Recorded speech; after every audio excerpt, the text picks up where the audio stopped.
we're having Professor Manu Ampim come back for another 3 series. And let me talk just a little bit about the professor and his background. But bottom line is he's a director of advancing the research and is a noted historian and scholar specializing in Africana studies.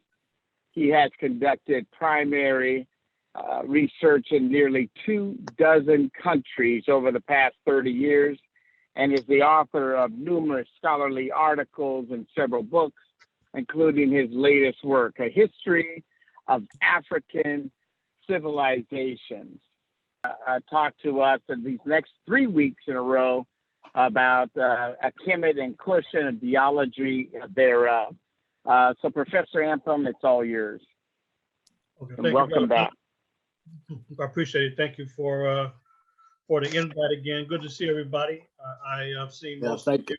I've seen most of you in the last 6-week session, so I'm glad to be able to share some more of my primary firsthand research.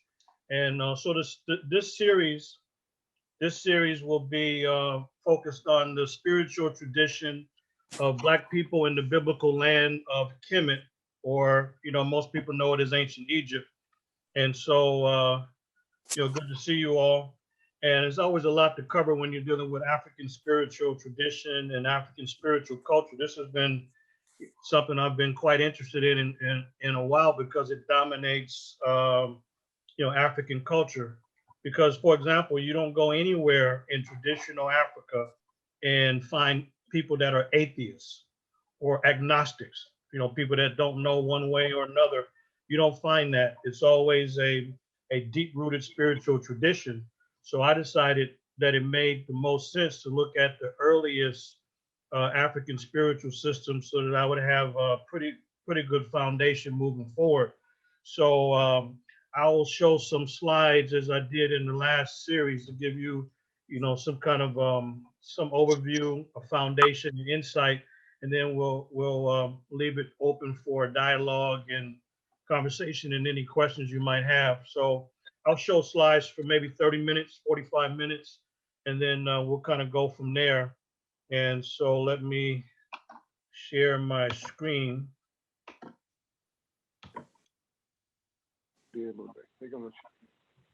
And okay, so this is it. So it's the spiritual tradition of Black people in the biblical lands of Kemet. So everybody should please mute yourself so we all can hear. Thank you very much. So my work has really been to go to the sources, the sites and sources, to do primary or firsthand research. There's nothing more important than going directly to the sources. So I decided to look at the artifacts and in museums, institutes, and libraries. I decided that it was important to read the documents, but also to do field work, going to temples, tombs, ancient residential sites, pyramid sites, you name it, and really to look at the evidence firsthand. So I think a lot of you know that one of my most recent book is A History of African Civilizations, where I discuss the African unique contributions to humanity in various different fields. And I didn't focus so much on the spiritual contributions, but it's just one of many important contributions that Africans have made. So of course, when we are looking at classical African civilizations and looking at Kemet, then it's the Northeast African region in the Nile Valley. And we call it Kemet because that's the original name, which means the Black land or the land of Black people. So they called it Kemet, and the Greeks came along thousands of years later and changed the original name to Egypt. So Egypt is it's a corruption of a name of a temple. But the Greeks, being foreigners, they couldn't read the language, they couldn't read the documents, and they certainly didn't know the names. So a lot of the names that come from Kemet are names that have been given to us by foreigners, by Greeks, and as I will show today. But this is the region, nevertheless, that we'll focus the 3-part series on. And so today, the first seminar is the focus is on the world's oldest Trinity, Asar, Aset, and Heru. And more commonly, the Greek names are Osiris, Isis, and Horus, So whenever possible, it's important to use the original African names because it gives us the original insight that Africans had when they gave the names, because every name has a meaning. So that's what we're going to focus on today. And then next week, we'll look at the name Amen, the origin and influence, as people say Amen or Amen at the end of their prayers, mainly Christians and Muslims. We'll focus on that next week. And then the final seminar on December 9th will be the function of the temple. And I'll show you a comprehensive comprehensive function, central function of the temple. It was a temple-based culture. And so I think that would be pretty insightful, because I think we'll be able to gain some understanding of the tradition of Black people using spiritual centers as a basis, as was done here in the U.S. You know, the Black church has played a critical role, but we'll show and focus on the temple. But today, this is the first Trinity. And you really can't put a date on it, because when Kemet was founded as a nation, this Trinity seems to already have been in place. So Asar, he marries Aset, his wife, and then they have Heru, who is depicted as going through a divine birth and immaculate conception. And I'll show you some images today. Now, if you notice that whenever I'm using the foreign names, I have them in quotations. That's how you know the original from the foreign. Foreign names, they're usually, I put them in quotations, so you'll know the real from the imitation. But also one pattern you might notice, if you look at the names, the foreign names of Osiris, Isis, and Horus, these names end in an IS or a US. So the rule of thumb is this: whenever you see a name in classical Kemet, as so-called Egypt, ancient Egypt, that ends in IS, OS, or US, more likely than not is taken on its Grecian form or its Greek form. So if you see different names for the same location or the same deity or the same person, and you're not really sure what is the original name and which one came later by the way of the foreigners, then you can usually bet that the IS, OS, or US is the Grecian form of the original name.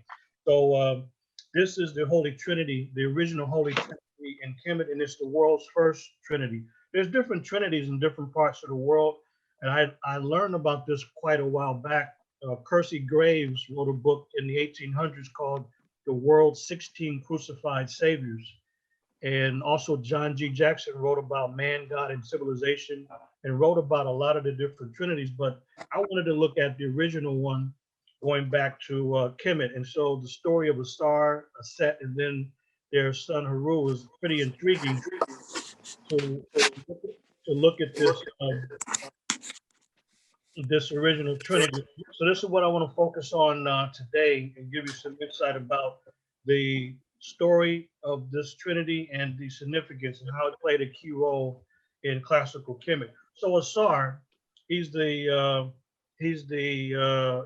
first one in the Trinity that emerged, and the reason why Asar is so important is because he's the first person that died and resurrected.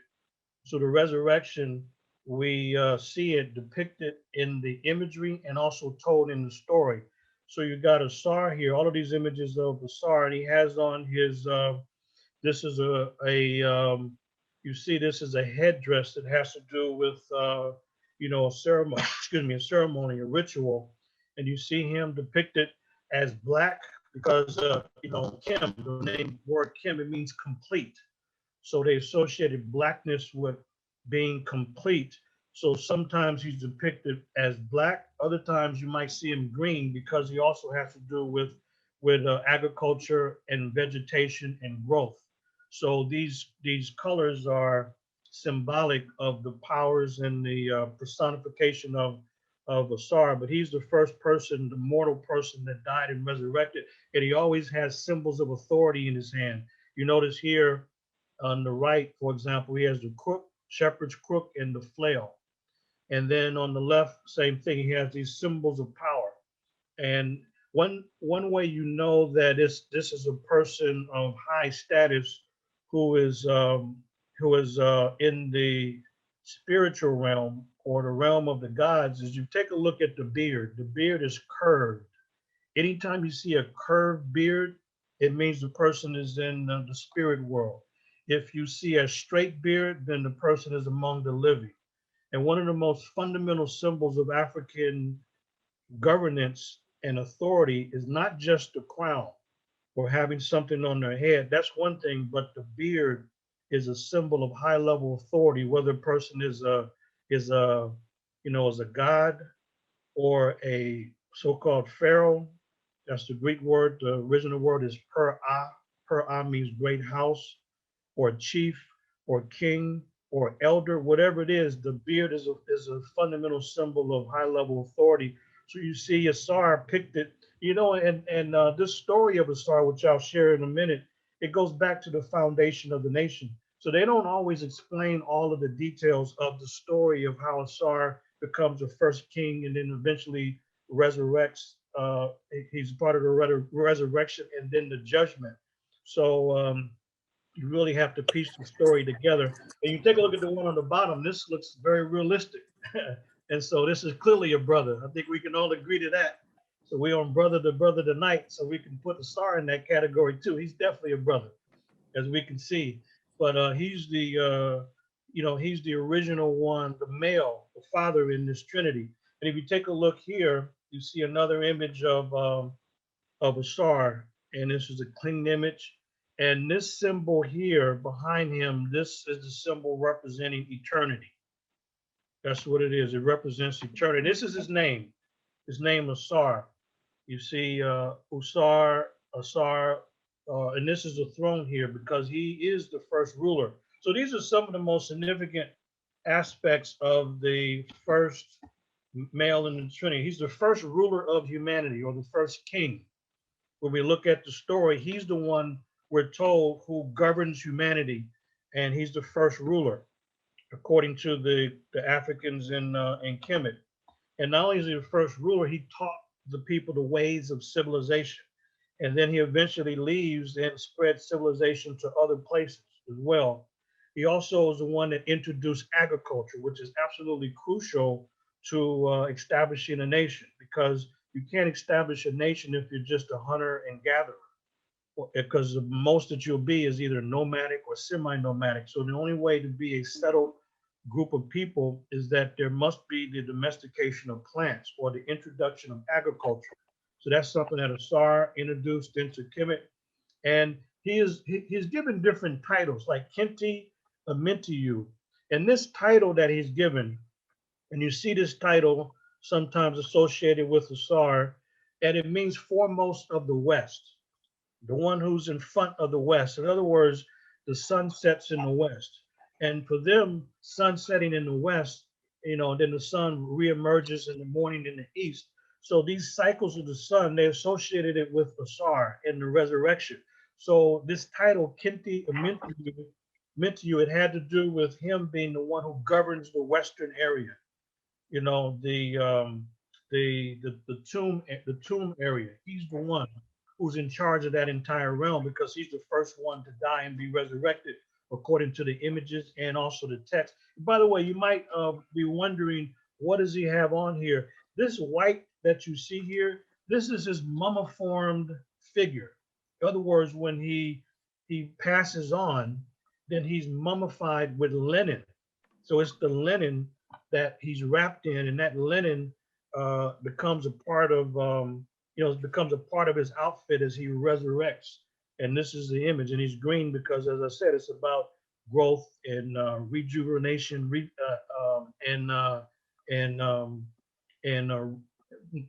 and regrowth, just like vegetation and agriculture. And this is why you will see green very often. And he also is called Winnefer. And when they use this description of him, of Winnefer, it means something like becoming, something good, something becoming, something good, something like that. But they also use this phrase, ruler of eternity, when they refer to Asar, because he's the one that resurrects and is depicted that way. So it's not odd that you would have a symbol here which means eternity. And so those are some of his characteristics. And anytime you see the name here, you know it's Asar. And this is how you can always tell. And when you're not sure who it is, you look and see if you can find the name. And but the name here, it says Asar. So when he is uh, said to be Kinti or Mintiyu, foremost in the west, meaning the burial area. So the graves and tombs, they were in the west bank of the Nile. And then the living temples, they were on the east bank. And anyway, this is the Valley of the Kings, where the royalty was buried, and they were under the authority of Asar. And if you look at the imagery and paintings in these different scenes, you see that it is Asar who judges those who have passed on, and in the Valley of the King. I'll show you some of that. So there's different tombs here, and there's 62 tombs that have been found. The last one was in 1922, King Tut or Tut Ankh-Amen. So if you go online and you see somebody claiming that they found tomb 63 or 64, no. There's only 62 tombs. Those other ones found are not tombs. Those are storage chambers. But you know how people are. Archaeologists, they want to, and others, they want to claim finding other tombs in order to claim that they have a great archaeological career. But anyway, there's 62 in the Valley of the Kings. And so he's the one in charge. Asar is in charge of the spirit realm. And this is why he sits in judgment, which we will explain. So he sits on this right triangle. He has the symbols of authority. And what you see here is these are the four, actually it represents the four vital organs that are removed during mummification. And that's the liver, the lungs, stomach, and intestines. The liver, lung, stomach, and intestines. And that's what these images represent here. So you see these images all the time, but it's not just regular organs. They also represent four directions as well. But these are part of what you see when you see the image of Asar, the first one to die and be resurrected. And here again, you see the king. You see the king. You see a lot of these images in the Valley of the Kings where he's making an offering to none other than Asar, the first one to, as I said, to die and be resurrected. He has the symbols of authority, and again, the curved beard. You see many of these images of the first king, and that is Asar. Even here, this is Nefertari, and as it says, Winifred, or ruler of eternity. And here he is. He sits in judgment. And here you have not only the four vital organs represented, but this is also a huge altar. This is a major altar. A lot of times you don't see altars this elaborate. So that means that Nefertari here was quite, she had a ton of resources to be able to have an offering table of items that are this large. But this is what you see, people paying respect as they pass on themselves. They're paying respect to the one who's gone before them, the one who's foremost in the West, the one who's the originator in the West, the one that went first, who died and who resurrected and who's now judging everyone else. This is why in one scene after another, you have the most influential people in the nation. They give him respect to none other than Asar, as you see there, and very powerful. And here he is again. So you see this images of him everywhere because he's the one with the most powerful authority. Now, he's not there by himself. In African spiritual tradition, there's no such thing as a king by himself or even a god by himself. There's always a goddess. There's always a wife. So when you look at African deities, they always come in pairs, male and female. Now they're not believing in 1,001 gods. They believe in one creator. There's one creator, and but there's much diversity, many different aspects of the one God. So the way you might want to look at it in Christianity is that there's God, but there's many angels as well. Angels have abilities and powers that regular mortal men and women don't have. So in Christianity, people don't say, well, why do they worship all those gods? Well, what do you mean? Those are angels. No, they seem like gods or goddesses. So that could be confusing to someone that doesn't know the Christian tradition or the Christian ideology. Same thing in Kemet. These are not a whole bunch of gods. There's one creator. They always believed in the one source, and but there's many different aspects of the creator. And so what you see here is that you see Asar as sitting here, but this is his wife, one in the back.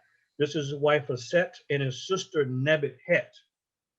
The foreigners changed the names to Isis and Neptunes, but the original name. So they are always there in the scenes, and along with Asar, and they play a critical role in his resurrection. In fact, he cannot be resurrected if it wasn't for their key and critical role in the whole story of the resurrection of Asar and the immaculate birth of the son of Asar and Aset.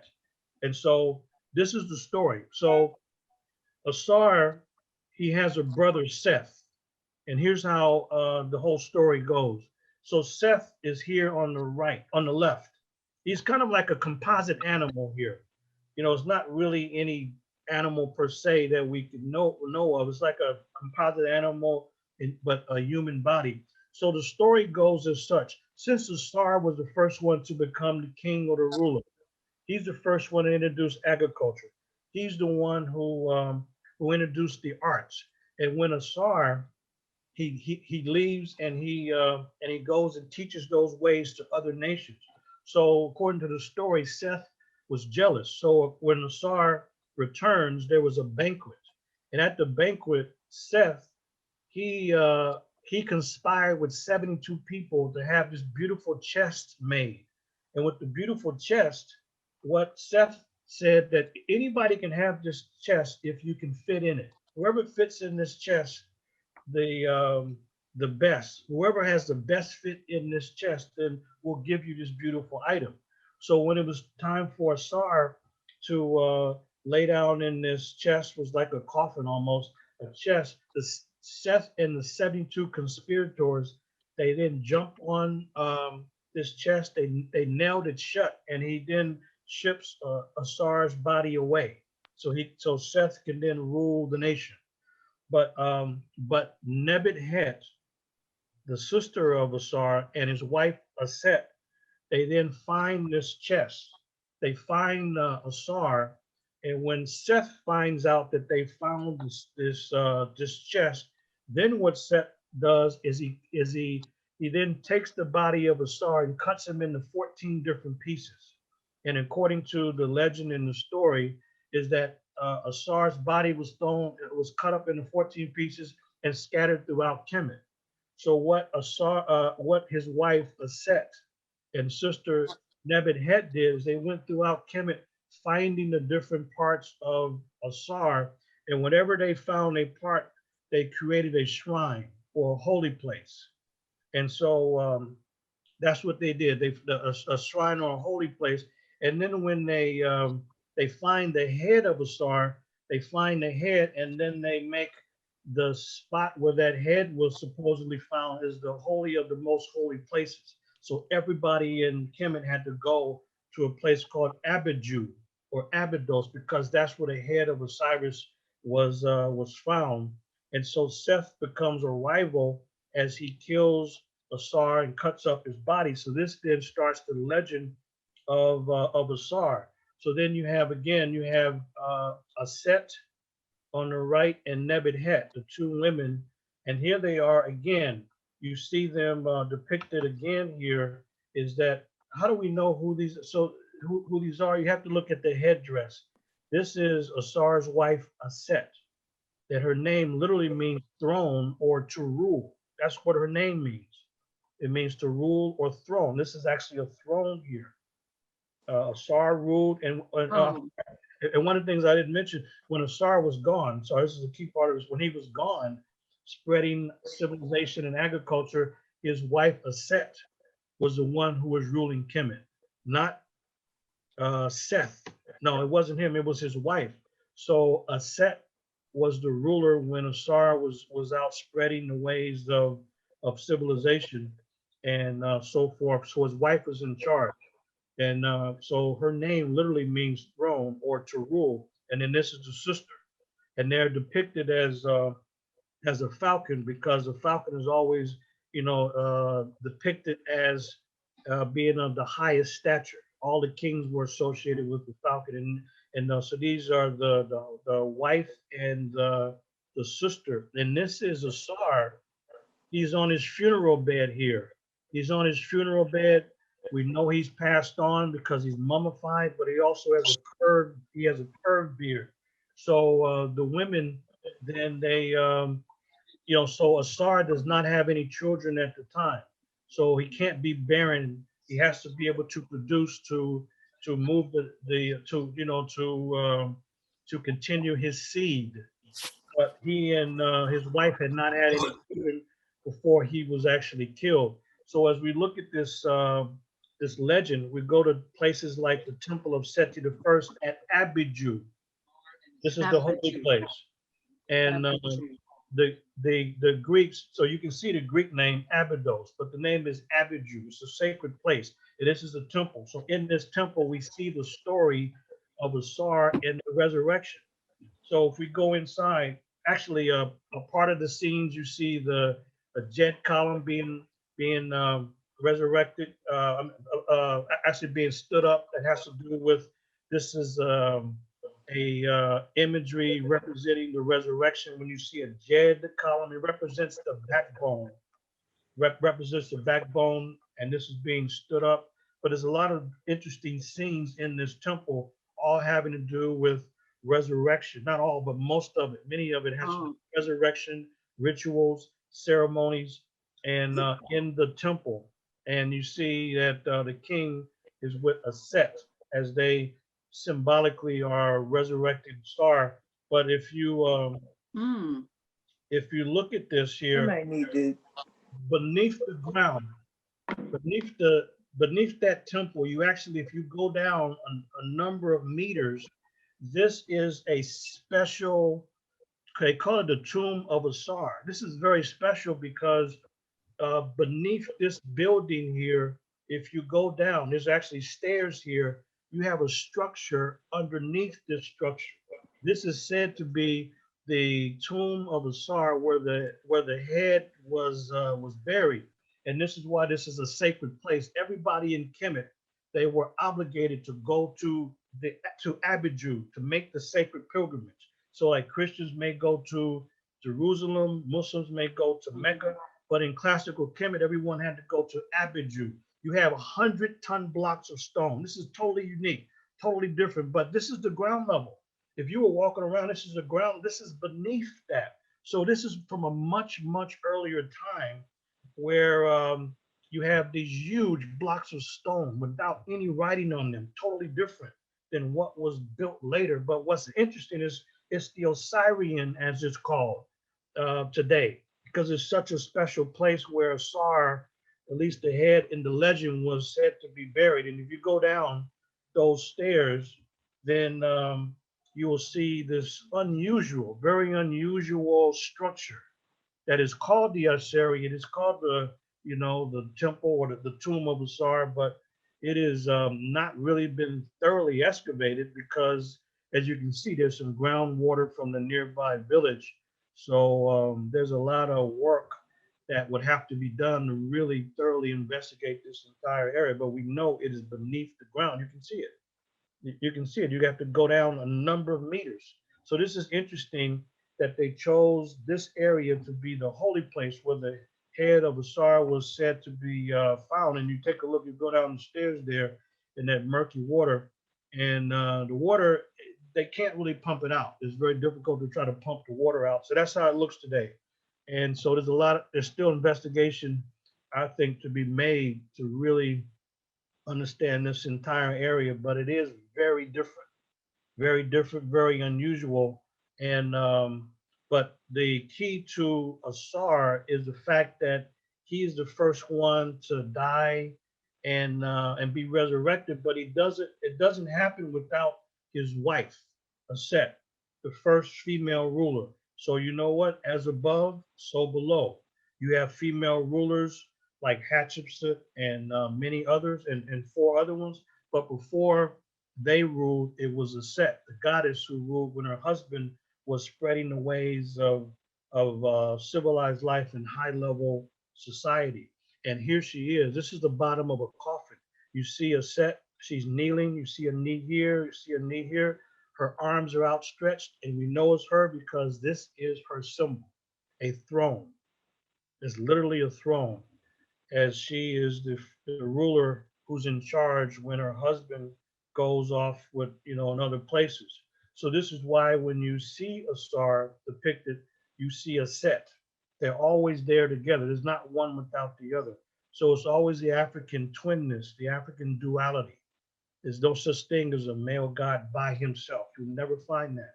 There's always the the wife, and then there's a child as well. But this is a part of how the Africans understood balance.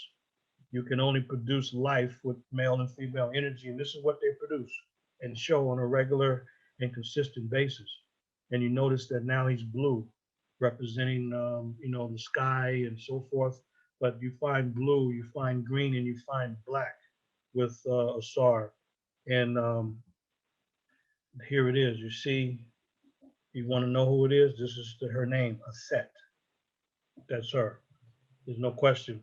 And so now her role is not only to rule and stabilize the throne, but kings go to Aset, and they're supported by Aset. Notice the support for the king, for the ruler. So her role was absolutely crucial. And by the way, the throne was passed from mother to daughter. It was a matrilineal descent of of rulership. So the kings were always under the influence of a set, and by definition, then the queens had a lot of control. Even though the king might be the symbol of authority, but the source of the authority were actually the women and the queen mothers, as they pass on rulership to the daughters. So the male had to marry his sister to become king. What do you mean marry his sister? Yeah, he had to politically marry his sister. Well, why would he have a second wife? Good question. Glad you asked that. He would have a second wife to have children. First wife, he's symbolically and politically marrying his sister. But you always see, nevertheless, the role of a set. And notice what she's giving him, the symbol of life itself. You see the Ankh, and that's what she's giving him here. So the king. And by the way, this shepherd crook here, the name of it is Heka, and it really means to rule. It's another word for ruler. And that's why this symbol is here. It's not just a pretty symbol, but he's got on his crown of rulership as well. He's small, and she's taller than the person, even though she's seated and he's standing, because she's the one giving what? Guidance.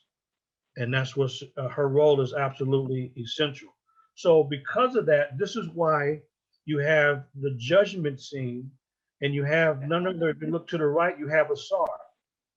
He's seated here as you've seen before, with these four images here. And by the way, they're on a lotus flower. The lotus also has to do with with a spiritual state of consciousness. You know, the way the lotus operated is similar to peyote among Native Americans. It's not just to get high, but it's really like altered states. You know, someone is in a trance or some kind of other ritual position. And that's what this is really about. So it's not just a flower. No, it's much more than that. The lotus has a much more important symbolic representation. And notice again, you have Nebuchadnezzar, sister, and then his wife. So what's happening here, the whole scene is this. On top, you have 42 deities, and they represent different laws. And on the far left, you have the initiate. Most times a person has passed away, but one of the texts that I've seen is not always people that have passed away and joined the spirit world, but also for those, the text says it's for those that are upon the earth as well, meaning that it's for the living. So this is a text for the initiates, those that are still living or those that have passed on. So this is the judgment scene. And so what this person here has to do, he's being led to this judgment here, this whole scene, by Anpu, or so-called Anubis. And he's being led, Anubis or Anpu represents a powerful deity because he has the Ankh. not anybody can hold an Ankh. It's got to be somebody of extreme power, usually a god or goddess. So the person here is being led to the judgment. And symbolically, what this is showing is that this man's heart is on the left part of the scale, because for them, you perceive with your heart. The heart was the center of intelligence. And what the person is saying here, he has to say the 42 declarations of innocence. He has to say, and he has to accurately say before these deities who are assessing his honesty and accuracy, he has to say, I've not stolen. I've not taken milk from the mouth of babies. I've not murdered anybody. I've not caused anybody to weep. I've not been sexually impure. I've not eavesdropped. And it's a whole comprehensive moral code. And he has to say, I have not done these things. I'm a spiritual person. You know, I'm a righteous person. So it's not like somebody saying, thou shalt not do this, thou shalt not do that. No, this man is able to say with tremendous confidence that I've not done these things. Now, his heart is being weighed against the feather of truth, the feather of Ma'at. This is an ostrich feather. And we know a feather is absolutely light, very light. And in reality, we know the heart is heavier than a feather. So this is only symbolic. But nevertheless, if this man is telling the truth, that he's not done these things. So what do you mean? I haven't lied, I haven't cheated, I haven't stolen, I haven't caused anybody to weep. I've not stolen the sacred offerings. You mean you've never done anything wrong? You've been perfect? No, they don't mean that. Here's what they mean. This man is saying, I have not done these things, because what he's saying is that I've not made them a habit in my life. That's what he means. And if he is true, and the assessors indicate that this man is true of voice, he's true in what he speaks, he's going to have a light heart, and it will balance with the feather, the feather of Ma'at, the law. But if, on the other hand, if he's lying, he's going to have a heavy heart, because you can tell when your heart is not in it. You can tell that through a person's eyes, through their behavior. So for them, the center of intelligence was the heart. And by the way, when someone passed on, and when they mummified a person, they would actually throw the brain away. They thought the heart was more important in their understanding. And so you got the heart being weighed. Notice that he's balancing everything with the feather. And what's happening here is the man is saying, I've not done these things.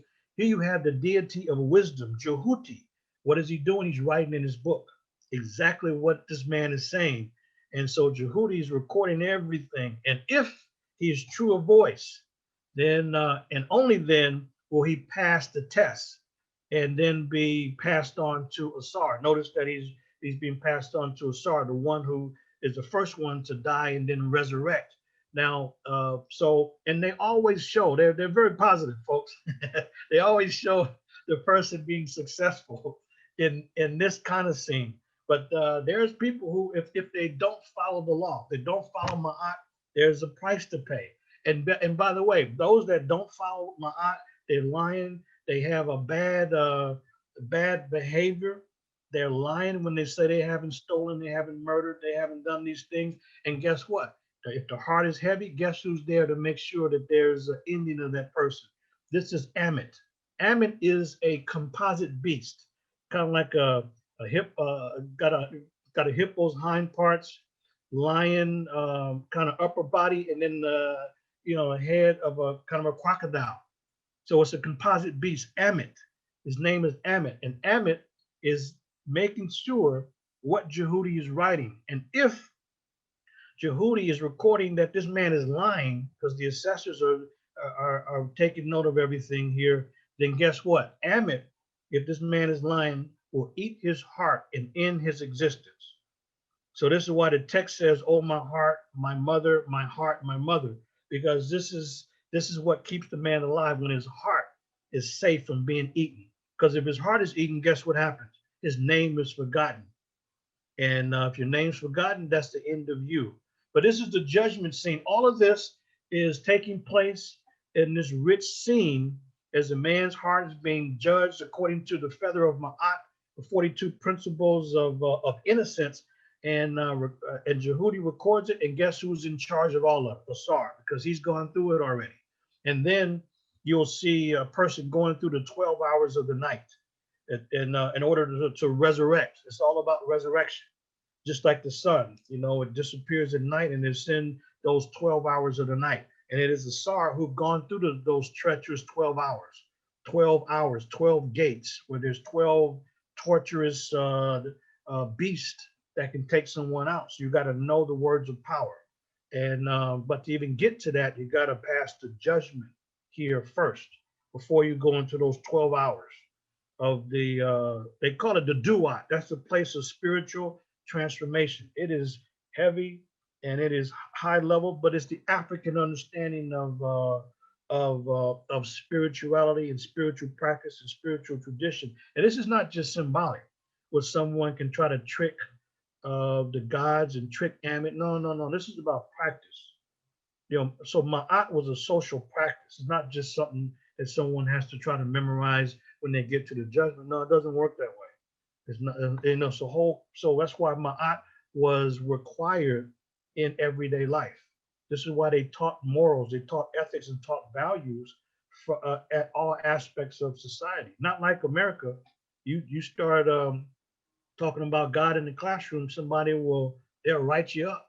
And if you keep doing it, they'll kick you out. And people ain't gonna let you talk about religion and spirituality, not in the public school system. Doesn't work that way. Anyway, so this is very important to look at the judgment and understand Asar's role in all of this. And then his wife is always there along with the sister. So now, if you take a look at this here, now we have the emergence of Heru. He is the son who emerges.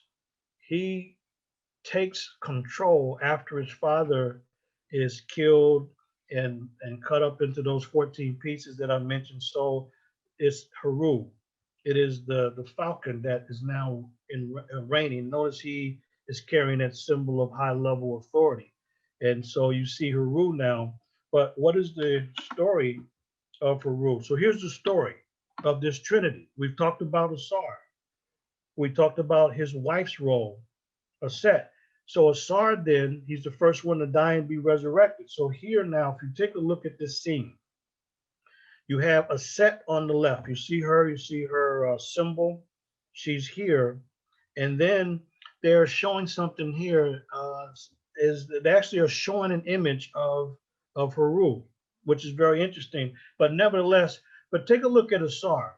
He's died, and and when he's mummified, so now what's happening here in this particular scene is that, and notice the curved beard, so he's already passed on. You know how you wake up and you got your arm, your hand, you kind of wipe your eyes, you try to come to and wake up. That's what's happening here. That's what's happening, and they're helping him in the front and the back. And so what's happening is that he has an erection. Because keep in mind that with Asar and Aset, they don't have children when he's killed. So his seed has to be reproduced. His seed has to be carried on. So you see this scene. Actually, it's the whole scene. I don't have all of it in this photograph, but you see the whole sequence of the Annunciation, the divine birth. You see all the scene here, but here you can clearly see he's showing erected because he has to provide seed in order to have an offspring. So if you take a look at this, now take a look at this scene. Here, now this is another a scene here of Asar with the same concept. So you have Asar here, you see his head here. Now he's mummified. This is why you don't see his arms. He's wrapped in linen and he's erect. And guess what this is? This is, it's got a name here. It's probably hard for you to see, but this is a kite, a bird. It's a kite. And the kite is doing what? Hovering over his erect phallus. Well, why is that the case? In order to be what? Impregnated. Who is this? This is his wife, Aset. So they are indicating here that he is, now he's been mummified and he's erect. And so Aset turns into a kite in order to hover over the erect phallus in order to be impregnated. It's now the Immaculate Conception. He's already passed away. And you see the whole sequence. Actually, I'm just showing you this last part of it. So she's hovering, and then she is impregnated by Asar. And it's interesting because they always show the Trinity even before Heru was born. You see images. You see images here as they're indicating that there's some kind of presence that's there, even though technically Heru is not even being born, has not been born yet, but yet you see the image here. And then so this is why you see that. And here's another one. This is another scene. It's another temple.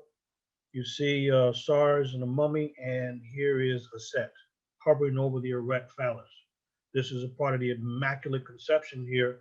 And so what happens is that when Heru is conceived and born, now he has to compete with Seth for the throne, because Seth was jealous of his brother Asar.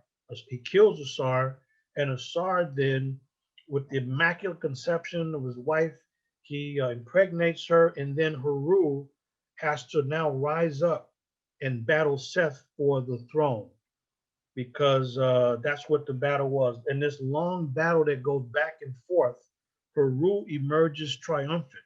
He actually defeats Seth. He doesn't kill him, because that's not the African concept of duality. It's so Seth is he's beaten as they battle back and forth, but Seth is never vanished. Seth is never annihilated totally, but Heru still emerges triumphant. He does defeat Seth, and then Heru becomes king. He becomes the one who's in charge of the throne in the legacy of his father. This is why you see the image. This is pretty tall statue, by the way. I would say the average person probably would be maybe around here, around this height, maybe right around here. But this is the Edfu temple that shows that Heru is the one who is in charge. He's the one that every king has to now identify with. So Asar, he dies, he resurrects. There's Immaculate Conception and divine birth of his son Heru, who avenges his father. And that's why he is the king. But Seth is always around, because it's all about duality in the African philosophical concept. Just like in the Christian tradition, the devil's always there. The devil doesn't go away or disappear. It's not like that. And so the same thing in the African tradition. And so here you see every king is identified with Heru. So if you see on the left, here, this is like a representation of a palace, and this is the name of the king here, Jet, and you have Heru. He is the one on top of this symbol because he's in charge. Even here, this is the very first dynasty in the nation of Kemet. Here is Din. So Din, who is he's the young son. He finally becomes older, and he's got a mace in hand. He's battling to maintain control of the nation. He's got his headdress on for leadership and rulership and kingship. But notice this symbol here. Roger. Heru's on top. And how are you? This is his name, Din. You see his name, Din, here. So every king had to identify with Heru because he's the one triumphant. Now, in this battle with Seth, Heru is injured. He loses an eye before he actually finally wins the battle with Seth. And this is why this eye, called the Udjat Eye, is called the sound eye. The sound eye, because Jehuti, the one who's writing in the book, he has to restore that eye for Heru. It's called the sound eye. So when you see this symbol, it represents a medical symbol.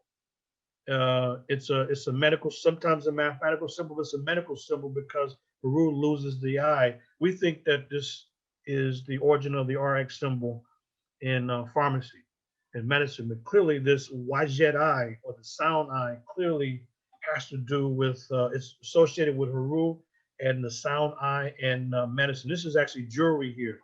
And you see that eye everywhere, jewelry, pottery, and you name it. But this is, it's all about the Eye of Heru. And then you see it here, jewelry. And here, each part of the eye represents a mathematical fraction, the Udjat Eye or the sound eye of Heru. And so even though they're battling for the throne, Heru is the one triumphant. Heru is the one who every king identifies with. And even though they're battling, you also see unity at the same time. So take a look at this image here, and you see this usually on the side of the king's throne. You see Heru, you see him on the right, and Seth on the left. And what they're doing is this is like, you know,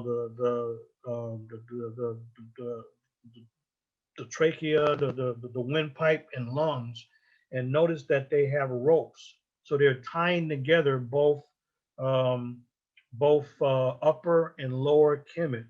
They're tying both the northern and southern parts of the country into one united kingdom. And that's why you see the two rivals. In this case, they're in unity. And that's what you see, is that even though there's a battle, and there's always that you know, that duality in that battle, but Heru is the one who is triumphant, but at the same time, even in that conflict, there's unity.